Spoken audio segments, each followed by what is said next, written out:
Hello friends, आज हमारा मध्यकालीन भारत के इतिहास का ये 14th लेक्चर है जिसमें हम अकबर टॉपिक को कवर करेंगे। इससे पहले हमने सूरी वंश को देखा था जिसकी स्थापना शेरशाह सूरी के द्वारा की गई थी।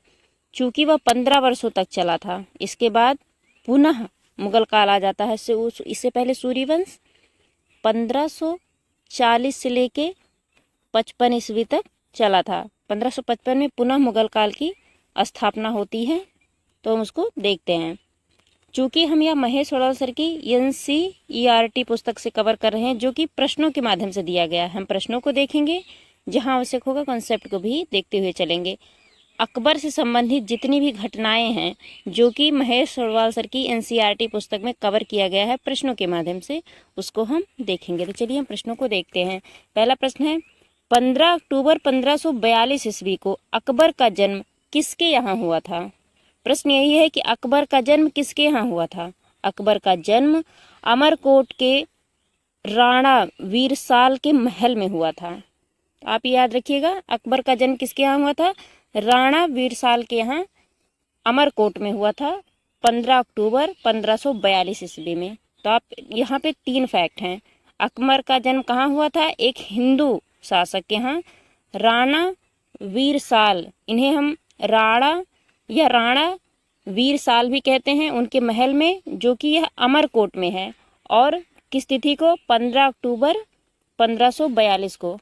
आगे है, हुमायूं के असामयिक मृत्यु के पश्चात अकबर का राज्याभिषेक कहाँ किया गया था? जब हुमायूं की असामयिक मृत्यु हो गई थी, जो कि सीढ़ियों से लड़खड़ाते हुए हुई थी, सीढ़ियों से, एक पुस्तकालय जिसकी लाइब्रेरी से हुमायूं की मृत्यु हो गई थी, उसकी सीढ़ियों से, ऐसे सीढ़ी होती ना, उससे लड़खड़ा के हो गई थी, तो असामयिक मृत्यु थी। तो उसके पश्चात जब अकबर का राज्याभिषेक पहली बार हुआ था, कब हुआ था? कलानौर में, जो कि पंजाब में है। तो यही प्रश्न आएगा कि अब अकबर का राज्याभिषेक कहाँ हुआ था? कालानौर में, जो कि वर्तमान के पंजाब में है। आगे है, अकबर ने अपने संरक्षक बैरम खां को कौन सी उपाधि दी थी? किस उपाधि से बैरम खां को उपाधि से सम्मानित किया था? खाने खाना। तो यही महत्वपूर्ण है कि खाने खाना की उपाधि किसे दी गई थी? बैरम खां को। बैरम खां अकबर के संरक्षक माने जाते हैं, जो कि 1555 से लेके 60 तक उनके संरक्षक रहते हैं, बैरम खां। तो याद रखिए, खाने खाना की उपाधि किसे प्रदान की गई है? बैरम खां को। आगे है, अकबर ने सर्वप्रथम वैवाहिक संबंध किस राजपूत से स्थापित किए थे? वैवाहिक संबंध किस राजपूत से स्थापित किए थे? कछवाहों से। अकबर ने कई हिंदू शासकों की पुत्रियों से वैवाहिक संबंध स्थापित किए, उसमें से सबसे पहले कछवाहों से उन्होंने वैवाहिक संबंध स्थापित किए। यहाँ पे अकबर के बारे में कुछ फैक्ट्स लिखे हैं कि 5 नवंबर 1556 ईस्वी को मुगल सेना और हेमू के मध्य पानीपत का दूसरा युद्ध हुआ, जिसमें हेमू पराजित हुआ। तो याद रखिए, हेमू कौन? वही सूर्यवंश का अंतिम शासक, सूर्यवंश का अंतिम शासक हेमू, और मुगल सेना के मध्य पानीपत का द्वितीय युद्ध 5 नवंबर 1556 को हुआ था। और प्रथम पानीपत 1526 ईस्वी में हुआ था, बाबर और सिकंदर लोदी के मध्य, सिकंदर लोदी के मध्य। तो आप याद रखिएगा कि पानीपत का प्रथम युद्ध 1526 ईस्वी में, द्वितीय युद्ध 1556 ईस्वी में। पहला जो पानीपत का प्रथम युद्ध था, बाबर और सिकंदर लोदी के मध्य हुआ था, और दूसरा पानीपत का युद्ध 1556 ईस्वी में, 1556 में मुगल सेना और हेमू के मध्य। तो आप याद रखिएगा, मुगल सेना या सूर्यवंश के मध्य हुआ था। आगे है, किस सूफी संत के दर्शन हेतु अकबर उसके दरबार में अजमेर जाया करता था? कौन से सूफी संत थे जो कि अजमेर में थे? उनके दर्शन के लिए अकबर जाया करता था। अर्थात अजमेर में किस सूफी संत की दरगाह थी जिससे मिलने अकबर जाया करते थे? वो थे ख्वाजा मोइनुद्दीन चिश्ती। तो आप याद रखिएगा, ख्वाजा मोइनुद्दीन चिश्ती सूफी संत थे और वह अजमेर में थे। उनसे मिलने के लिए अकबर अजमेर जाया करते थे। आगे है, अकबर के शासनकाल में प्रचलित भू राजस्व व्यवस्था की एक प्रसिद्ध नीति आईने दहसाला पद्धति किसके द्वारा स्थापित की गई थी? ये बहुत महत्वपूर्ण है। वैसे तो हम भू राजस्व व्यवस्था के लिए अकबर को जानते ही हैं, लेकिन उसमें सबसे महत्वपूर्ण जो आईने दहसाला थी, इस पद्धति की शुरुआत किसके द्वारा की गई थी? तो यह टोडर मल के द्वारा की गई थी। तो वो अकबर भले हैं, लेकिन इसकी शुरुआत टोडर मल के द्वारा की गई थी। आप इसको याद रखिएगा। आगे देखते हैं। अकबर द्वारा सभी धर्मों में सामंजस्य स्थापित करने के लिए वर्ष 1582 ईस्वी में किस धर्म की स्थापना की गई थी? हम जो देखते हैं ना सर्वधर्म समभाव, इसमें भी सबसे महत्वपूर्ण ये है कि जो सभी धर्मों में सामंजस्य स्थापित करने के लिए एक अकबर के द्वारा नए धर्म की शुरुआत की गई थी, जिसे हम दीन-ए इलाही कहते थे। इसकी शुरुआत 1582 ईस्वी में की गई थी। तो कभी भी प्रश्न आए दीन-ए इलाही क्या था? ये सभी धर्मों में सामंजस्य स्थापित करने वाला एक धर्म था, जिसकी स्थापना 1582 ईस्वी में अकबर के द्वारा की गई थी। आगे है, दीन-ए इलाही धर्म को स्वीकार करने वाला एकमात्र हिंदू कौन थे? दीन-ए इलाही वो था कि जैसे वो जो सभी धर्मों को समान रूप से देखे, सभी धर्मों का एक मिक्स नया धर्म बनाया गया था अकबर के द्वारा। वैसे वो सफल नहीं हुआ, लेकिन चूंकि प्रश्न आते हैं तो हम इसको देखेंगे। तो वो कौन था जो दीन-ए इलाही धर्म को स्वीकार करने वाला एकमात्र हिंदू था? वो थे बीरबल। बीरबल के द्वारा दीन-ए इलाही धर्म को स्वीकार किया गया था।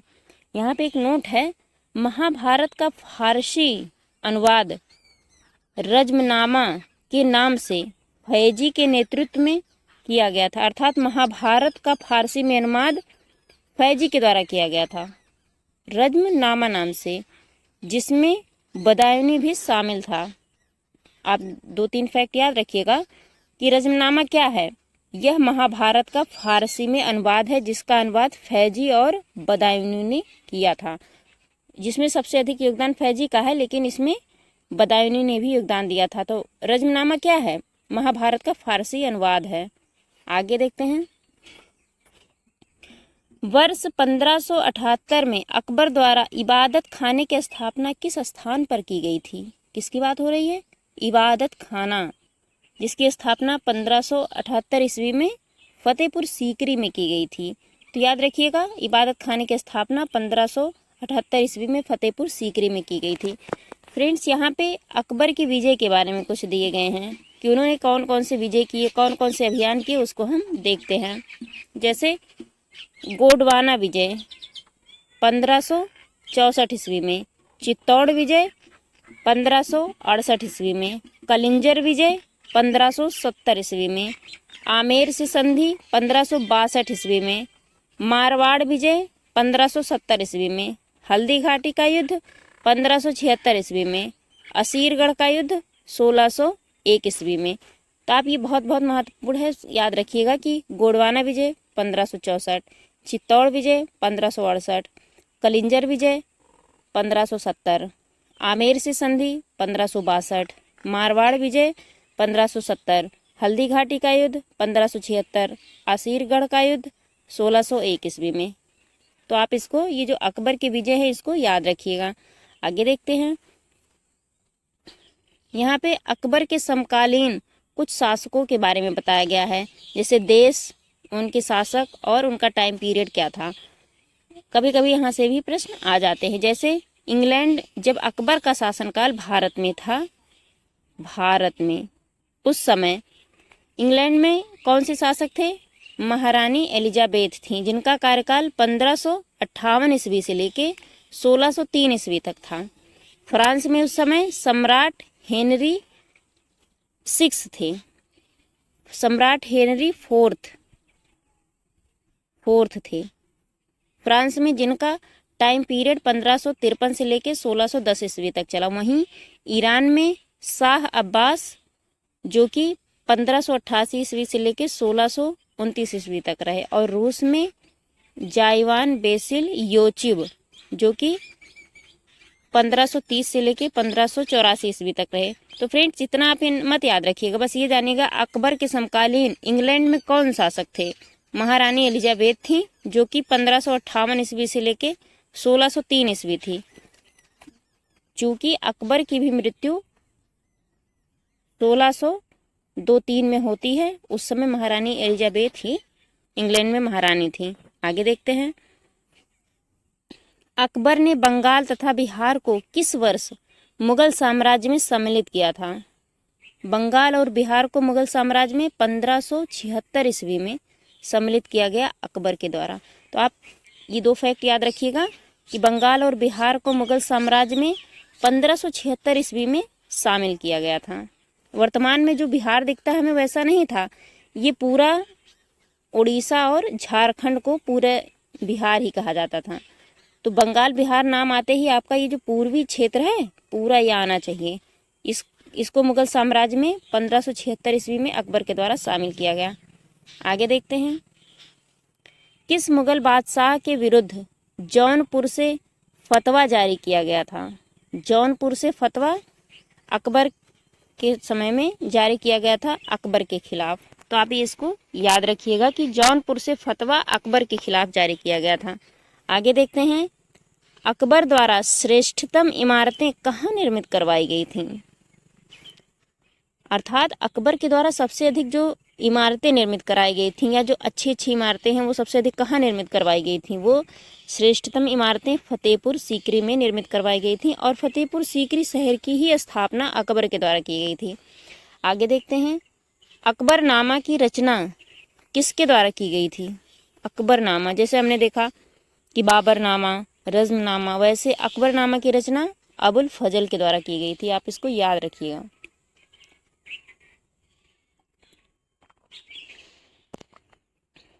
आगे देखते हैं,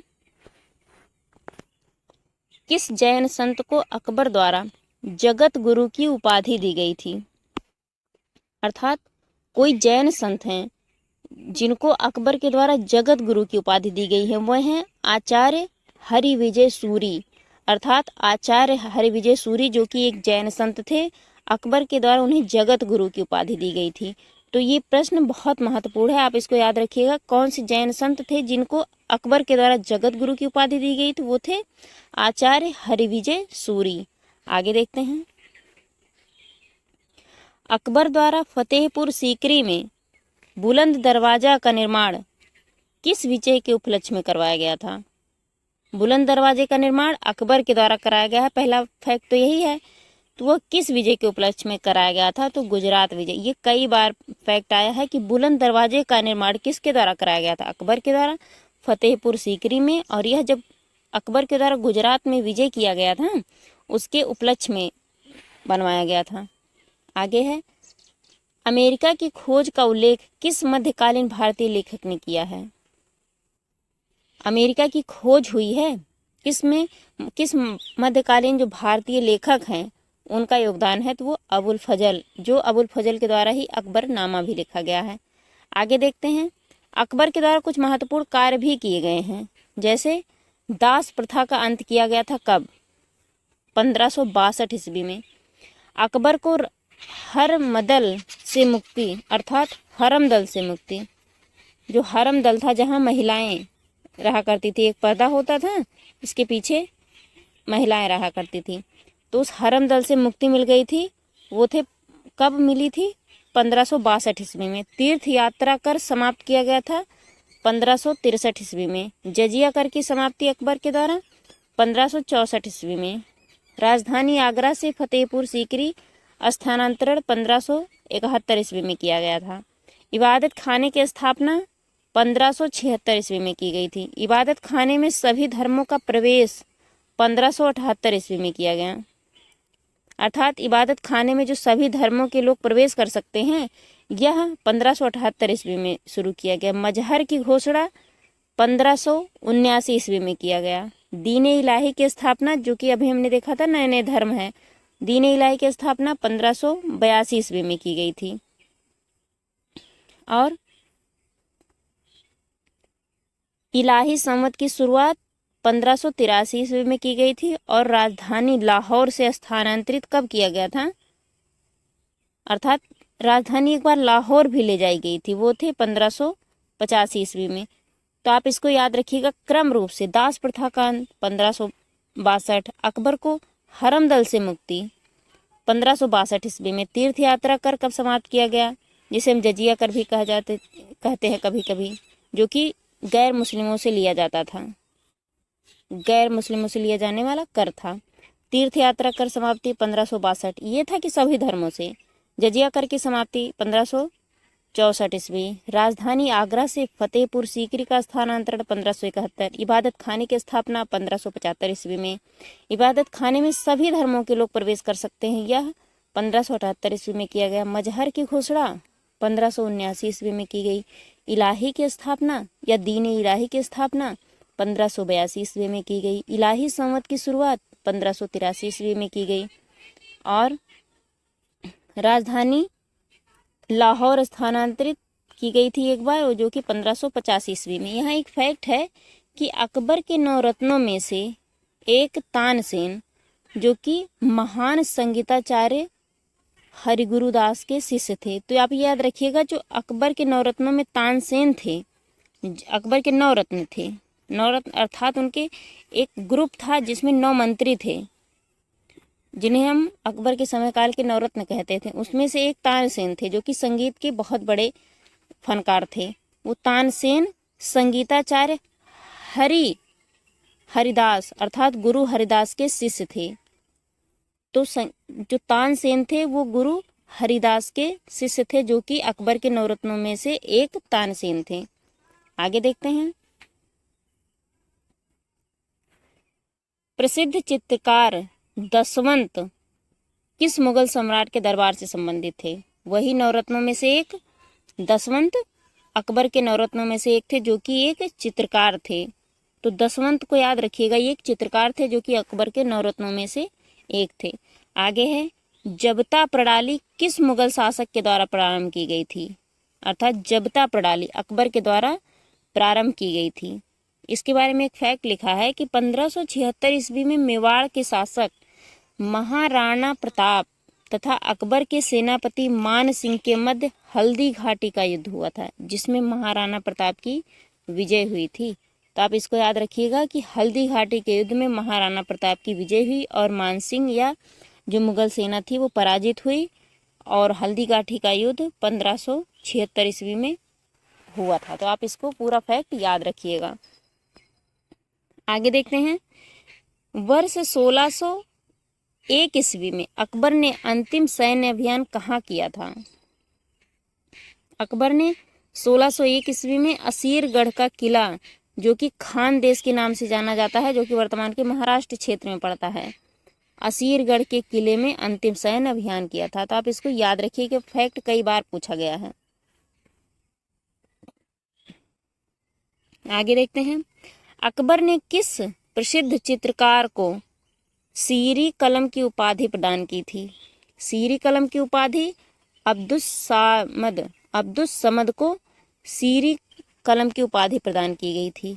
ये जो एक चित्रकार थे जो कि सीरी कलम की उपाधि से सम्मानित किए गए थे, वे थे अब्दुस समद। अब्दुस समद एक चित्रकार थे, ये भी आ सकता है वो क्या थे? संगीतकार थे, लेखक थे? नहीं, तो अब्दुस समद एक चित्रकार थे जिनको अकबर ने सीरी कलम की उपाधि प्रदान की थी। आगे देखते हैं। बीरबल के बचपन का नाम क्या था? बीरबल के बचपन का नाम महेश दास था। तो आप ये फैक्ट याद रखिएगा कि बीरबल के बचपन का नाम महेश दास था।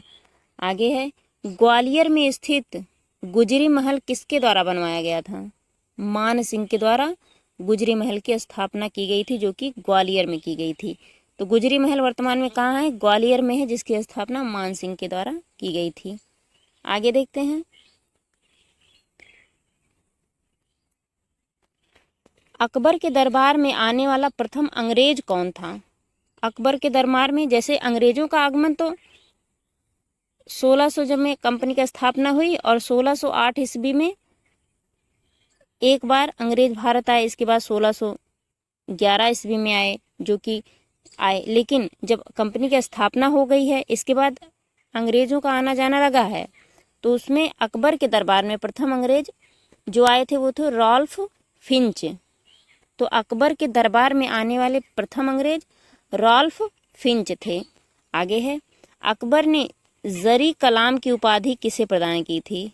जरी कलाम की उपाधि मोहम्मद हुसैन को प्रदान की थी। अभी हमने देखा था किस तरीके से अब्दुल समद को उपाधि प्रदान की गई थी, उसी तरीके से जरी कलम की उपाधि मोहम्मद हुसैन को प्रदान की गई थी, जो कि उनके एक दरबारी थे और लेखक भी थे। आगे देखते हैं, लीलावती नामक गणित की पुस्तक का फारसी में अनुवाद किसने किया था? लीलावती जो कि एक गणित की पुस्तक है, इसका फारसी में अनुवाद फैजी के द्वारा किया गया था। ये वही फैजी हैं जिन्होंने महाभारत का फारसी में अनुवाद रज़्म नामा नाम से किया है। रज़्म नामा क्या है? महाभारत का फारसी में अनुवाद है। उसी फैजी ने लीलावती जो कि एक गणित की पुस्तक है उसका फारसी में भी अनुवाद किया है। फैजी के बारे में आप 2 फैक्ट याद रखिएगा। आगे देखते हैं, ईस्ट इंडिया कंपनी की स्थापना किसके समय में की गई थी? उस समय भारत में शासक कौन थे? अर्थात जब 1600 ईस्वी में ईस्ट इंडिया कंपनी की स्थापना इंग्लैंड में होती है, उस समय भारत में शासक कौन थे? तो ऑब्वियस सी बात है कि अकबर थे, क्योंकि अकबर लगभग उनकी मृत्यु 1602 ईस्वी में होती है और ईस्ट इंडिया कंपनी की स्थापना 16 ईस्वी में हो गई होती है। तो भारत में भले जब अंग्रेज आए हैं उस समय जहांगीर का शासन था, लेकिन जब कंपनी की स्थापना होती है तो उस समय अकबर ही शासक थे भारत में। आगे हैं, अबुल फजल की हत्या किसके द्वारा करवाई गई थी? अबुल फजल की हत्या जहांगीर के द्वारा करवाई गई थी। जहांगीर क्या है? अकबर के पुत्र हैं। आगे देखते हैं, तो आप याद रखिएगा कि अबुल फजल जो कि उनके एक बहुत बड़े लेखक थे अकबर के समय में, उनकी हत्या जहांगीर जो कि अकबर के पुत्र थे उनके द्वारा कराई गई थी, क्योंकि ये अक्सर अकबर के बहुत हितैषी थे, जो कि जिनको जहांगीर बहुत ही कम पसंद करते थे, इसीलिए इन्होंने अबुल फजल की हत्या करवा दी। आगे है, 1582 ईस्वी में टोडरमल को कौन सा पद प्रदान किया गया था? टोडरमल को दीवान ए अशरफ की उपाधि प्रदान की गई थी, अर्थात दीवान ए अशरफ पद टोडरमल को प्रदान किया गया था। डेट आप मत याद रखिएगा कि 1582 ईस्वी में। आगे है, यहाँ पे अकबर की कुछ विजय के बारे में बताया गया है, जो कि हम आगे तो देख चुके हैं, लेकिन यहाँ पे देख लेते हैं। जैसे पानीपत का द्वितीय युद्ध 1556 ईस्वी में, द्वितीय युद्ध हुआ 1556 ईस्वी में अकबर या जो कि मुगल सेना और हेमू के बीच में, हेमू। आगे है, दूसरा है गोंडवाना विजय 1564 ईस्वी में, चित्तौड़ विजय 1568 ईस्वी में, मारवाड़ विजय 1570 ईस्वी में, हल्दी घाटी का युद्ध 1576 में, वही मानसिंह और महाराणा प्रताप। आगे है, असीरगढ़ का युद्ध 1601 ईस्वी में। तो ये अकबर की प्रमुख विजय के बारे में बताया गया है। फ्रेंड्स, अब यहाँ पे अकबर के दरबार में 9 रत्न थे। उन 9 रत्नों के बारे में या 9 लोगों के बारे में कुछ फैक्ट्स लिखे हैं जो कि बहुत महत्वपूर्ण है। चलिए हम उसको देख लेते हैं। जैसे सबसे महत्वपूर्ण थे बीरबल, इन्हें कवि प्रिय नाम से भी जाना जाता था। अकबर, यहाँ पे लिखा है कि अकबर 9 रत्नों में, जो कि अकबर के 9 रत्न थे, उन 9 रत्नों में से सबसे बुद्धिमान बीरबल को माना जाता था। इनका जन्म 1528 ईस्वी में कालपी के एक ब्राह्मण परिवार में हुआ था। तो आप याद रखिएगा कि बीरबल ब्राह्मण परिवार से संबंधित थे, जो कि कालपी में जन्मे थे। आगे है, अबुल फजल के बारे में लिखा है, जो कि एक 9 रत्न ये भी थे। अबुल फजल सूफी शेख मुबारक के पुत्र थे, अर्थात ये एक सूफी के पुत्र थे। अबुल फजल का जन्म 1550 ईस्वी में हुआ था। इन्होंने अकबरनामा व आईने अकबरी जैसे महत्वपूर्ण ग्रंथ की रचना की। तो आप याद रखिएगा, अकबरनामा और आईने अकबरी अबुल फजल के द्वारा लिखी गई थी। अबुल फजल के द्वारा अकबरनामा और आईने अकबरी लिखी गई थी। आगे है,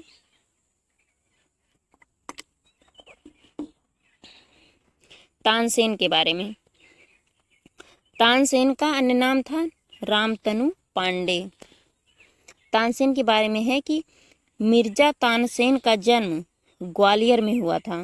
तो अगर कभी MPPCS का आए तो इसके लिए बहुत महत्वपूर्ण है कि तानसेन का जन्म कहाँ हुआ था, तो ग्वालियर में। ये संगीत कला में अत्यधिक निपुण थे। तानसेन को संगीत का सम्राट भी कहा जाता है। अकबर इन्हें कंठाभरण वाणी विलास उपाधि से सम्मानित किए थे। तो कंठाभरण वाड़ी विलास की उपाधि से तानसेन को अकबर के द्वारा सम्मानित किया गया था। तो आप याद रखिएगा, तानसेन का जन्म ग्वालियर में हुआ था और ये एक संगीत के सम्राट नाम से प्रसिद्ध हुए। अकबर ने इन्हें कंठाभरण वाड़ी विलास से सम्मानित किया था। आगे है अब्दुल रहीम खान खाना। ये कौन थे? ये बैरम खां के पुत्र थे। ये वही बैरम खां हैं जो कि एक अकबर के संरक्षक थे। जैसे 1555 से लेके 1560 ईस्वी तक अकबर शासक भले बन जाते हैं हुमायूं की मृत्यु के बाद, लेकिन ये एक पेटीकोट शासन माना जाता है कि अकबर प्रत्यक्ष रूप से शासन नहीं करते हैं, क्योंकि बहुत छोटे हुआ करते थे। तो वो बैरम खां के संरक्षण में शासन करते थे। उसी बैरम खां के पुत्र थे अब्दुल रहीम खान खाना। तो उनके बारे में लिखा है, इन्होंने तुर्की में लिखे बाबरनामा का फारसी में अनुवाद किया। अकबर ने इन्हें खान खाना की उपाधि से सम्मानित किया था। तो आप याद रखिएगा, अब्दुल रहीम खान खाना बैरम खां के पुत्र थे। इन्होंने बाबरनामा का फारसी में अनुवाद किया, जो कि बाबरनामा तुर्की में लिखा गया था। और खान खाना की उपाधि अकबर के द्वारा अब्दुल रहीम को प्रदान की गई थी। आगे है मान सिंह। ये देखिए, मान सिंह भी उनके नवरत्नों में से एक थे। इनके बारे में लिखा है कि ये आमेर के राजा भारमल के पौत्र तथा भगवान दास के पुत्र थे। अर्थात मान सिंह के पिता भगवान दास थे और दादा भारमल थे। इन्होंने अकबर के साम्राज्य के विस्तार में महत्वपूर्ण भूमिका निभाई थी। मान सिंह थे ही जिनके समय में बंगाल और बिहार को मुगल साम्राज्य में स्थापित किया गया था, अर्थात शामिल किया गया था। मान सिंह की मृत्यु 1611 ईस्वी में हुई थी। आगे है राजा टोडरमल। राजा टोडरमल का जन्म अवध के जिला सीतापुर के एक लहरपुर तहसील में हुआ था। इनकी प्रसिद्ध मुख्य रूप से भूमि सुधार से संबंधित है। अर्थात टोडरमल जो अकबर का भू राजस्व व्यवस्था थी, या उनकी भू राजस्व जो प्रणालियां थी, जिनको हम दहसाला पद्धति कहते हैं, उसमें टोडरमल का महत्वपूर्ण योगदान है। टोडरमल दीवाने अशरफ के पद पर रहकर भूमि सुधार की एक सफल योजना के निर्माण में महत्वपूर्ण योगदान दिए थे। अर्थात टोडरमल को दीवाने अशरफ पद प्रदान किया गया। इससे पहले हमने प्रश्नों के माध्यम से देखा था कि ये टोडरमल को प्रदान किया गया था अकबर के द्वारा ये विभाग। इन्होंने भूमि सुधार में सबसे महत्वपूर्ण भूमिका अकबर के शासनकाल में निभाई थी। तो जो हम देखते हैं कि अकबर के शासनकाल में बहुत सारे भू राजस्व सुधार हुए थे, उनके द्वारा भू राजस्व नीतियाँ अपनाई गई थी, उसमें टोडरमल का बहुत महत्वपूर्ण योगदान रहा है। आगे है फैजी। ये वही फैजी हैं जिन्होंने दो पुस्तकें लिखी हैं, एक महाभारत और दूसरा श्रीमद् भागवत गीता का फारसी में अनुवाद किया है। तो आप इसको याद रखिएगा। एक हमने लीलावती जो कि एक गणित की पुस्तक थी, उसका भी फैजी के द्वारा फारसी में अनुवाद किया गया। अब कितनी पुस्तकें होंगी? 3। तो फैजी के बारे में लिखा है, ये अबुल फजल के बड़े भाई थे। इन्होंने महाभारत व श्रीमद् भागवत गीता का फारसी में अनुवाद किया था तथा अकबरनामा जैसे ग्रंथ की रचना की। इनके बारे में देखिए 4 फैक्ट हो गए। कौन कौन से? पहला है महाभारत और श्रीमद् भागवत गीता का अरबी में अनुवाद किया, 2 हो गया। अकबरनामा की रचना की, 3 हो गया। और एक लीलावती जो कि एक गणित की पुस्तक थी, उसका भी फारसी में अनुवाद किया। तो 4 फैक्ट आप फैजी के बारे में याद रखिएगा। और फैजी अकबर के शासनकाल में थे। आगे देखते हैं फकीर अजीउद्दीन। ये भी एक नवरत्नों में से थे। इनके बारे में लिखा है कि ये अकबर के निजी हकीम थे और उनके एक मित्र भी थे। तो अजीउद्दीन एक हकीम थे जो कि उनके नवरत्नों में से एक थे। अकबर ने प्रसन्न होकर इन्हें अपने नवरत्नों में शामिल कर लिया था, इसीलिए नवरत्न हो गए थे। आगे है मुल्ला दो प्याजा। इनके बारे में तो हम लोग आज भी जानते होंगे। मुल्ला दो प्याजा के बारे में लिखा है कि अपनी बुद्धिमानी व वाक्पटुता के कारण ये नवरत्नों में शामिल किए गए थे। इनको खाने में 2 प्याजा व्यंजन अत्यधिक पसंद होने के कारण इनका नाम अकबर ने मुल्ला दो प्याजा रख दिया था। तो आप इसको फैक्ट याद रखिएगा, इनके नाम में ही है। प्याजा शब्द से आप जानिएगा कि जो व्यंजन से संबंधित कार्य थे ये उसमें निपुण थे और ये बुद्धिमान भी बहुत थे। और ये वाक्पटुता अर्थात जो हंसी मस्ती माहौल को हंसी माहौल बनाने में इनकी महत्वपूर्ण भूमिका रही है। आगे है, यहाँ एक फैक्ट लिखा है कि अकबर ने भारमल की पुत्री हरखाबाई अथवा जिन्हें हम जोधाबाई भी कहते हैं उनसे विवाह किया था। अर्थात भारमल की पुत्री हरखाबाई थी, जिससे जहांगीर, जिनका जो बचपन का नाम था सलीम था, जन्म हुआ था। तो आप इसको याद रखिएगा, जहांगीर के बचपन का नाम सलीम था, इनकी माता जोधाबाई थी जिनका अन्य नाम हरखाबाई भी था, और जो हरखाबाई थी वो भारमल की पुत्री थी। तो आप इसको याद रखिएगा, भारमल मान सिंह के दादाजी थे। तो फ्रेंड्स, हमारा ये मध्यकालीन भारत के इतिहास में अकबर के बारे में कुछ फैक्ट्स थे। तो आप देखेंगे कि लगभग अकबर के बारे में हमने सारी चर्चाएं कर ली। तो आप इसको रिवाइज कर लीजिएगा, और अगर आप चैनल पर नए हैं तो सब्सक्राइब कर लीजिएगा। इस लेक्चर को हम यहीं समाप्त करते हैं। Thank you very much.